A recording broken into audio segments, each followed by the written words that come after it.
তারপরে ক্বাবলাল ক্বাবলাল এখানে কি হইছে কলকলা হরফ বাতে জজম হইছে নাকি ঠিক আছে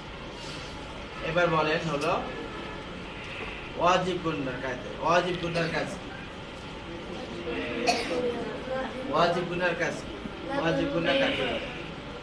নুন আর মিমে যদি তাজদীদ হয় গুণনা করা ওয়াজিব বলে নুন আর মিমে তাজদীদ হলে গুণনা করা ওয়াজিব গুণনা করে পড়া ওয়াজিব ঠিক আছে নুন সাকিন তানবিন কয় প্রকার পড়তে হয়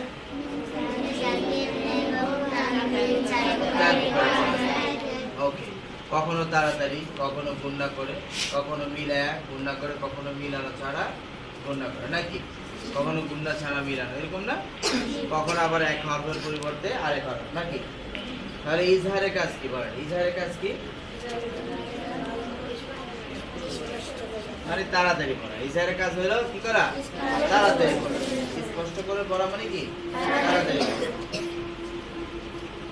আন আন আন আন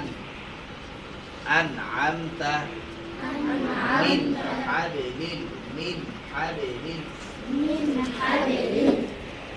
তাহলে ইজহারের কাজ হলো স্পষ্ট করে পড়া বা তাড়াতাড়ি আর ইকফার কাজ কি করা ইকফার কাজ কি গুণনাকে লুকায় গুণনা করতে হবে তো গুণনাটা কি হবে লুকানো হবে ইকফা মানে গুণনা লুকায় ইকফা মানে গুণনা লুকায় গুণনা করতে হবে লাজিম গুণনা করতেই হবে আবার ওই গুণনাটা কোথায় হবে নাকের ভিতরে লুকানো হবে এ কুনতুম সাদিকিন এ কুনতুম এই যে এ কুনতুম দুইটা কি আছে এখানে ইকফা আছে কয়টা ইকফা আছে দুইটা এই দুটোটাকে কি হয়েছে গুণনা হয়েছে গুণনাটা লুকানো হয়েছে ঠিক আছে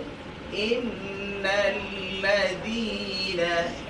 আম্মা এগুলি গুণনা হয়েছে কিন্তু লুকানো হয় আর কুনতুম গুণনা হয়েছে লুকানো ঠিক আছে এবার হলো ইদগামে বাগুন্না বেলাগুন্না ইদগামে বাগুন্না বেলাগুন্না বাগুন্না হলো গুন্নার সাথে মিলবে গুন্নাও হবে একটা হরফ এক শব্দ আরেক শব্দের সাথে মিলবে আর বেলাগুন্না হবে বেলাগুন্না হলো এক শব্দ আরেক শব্দের সাথে মিলবে গুন্না হবে না ওয়াউজুহু ইয়াউমাইযিন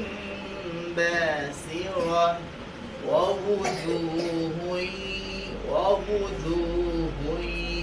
হাকে ইয়ার সাথে কি করা হয়েছে মিলানো হয়েছে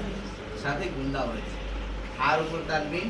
আর ইয়া হলো ইদগামে বাগুন্না ওই হরফকে তাজদীদ দিয়ে গুণনার সহিত মিলাইয়া পড়িতে হয় আইয়াদরিবা নাকি হ্যাঁ বেলা গুণনা হলো গুণনা হবে মিল হবে রে মিলানো হবে কিন্তু গুণনা হবে না আও ওয়াহু নাকি মিল্লাদুনহু ঠিক আছে না ওকে চার লিখব কয় প্রকার কি কি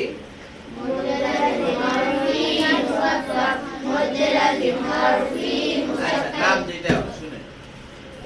মোট চার লিখে সংক্ষেপে নিয়ম চার আলি এই মোটা চিহ্নটা আবার চার রকম কয় রকম চার রকম কখনো হরফি মুকাফফাফ কখনো হরফি মুসাক্কার কখনো কালমি মুসাক্কার কখনো কালমি মুকাফফাফ কখনো মাদ্দে মুত্তাসিল কখনো মাদ্দে মুত্তাসিল প্রত্যেকটা ভিন্ন ভিন্ন পরিচয় আছে কিন্তু কাজ এক কাজ কি এক কি কাজ চার আলি হরফের নাম চার এক টেনে পড়া ওই হরফের উচ্চারণ চার এক টেনে পড়া আবার উপরে চিকন চিহ্ন যদি হয় তখন ব্যাখ্যা ভিন্ন ভিন্ন সংজ্ঞা ভিন্ন ভিন্ন কিন্তু কাজ হলো কি তিন আলিফ টেনে পড়া কাজ হলো কি তিন আলিফ টেনে পড়া নাকি এবার আসি ধরো সূরাতুন নাবা আমরা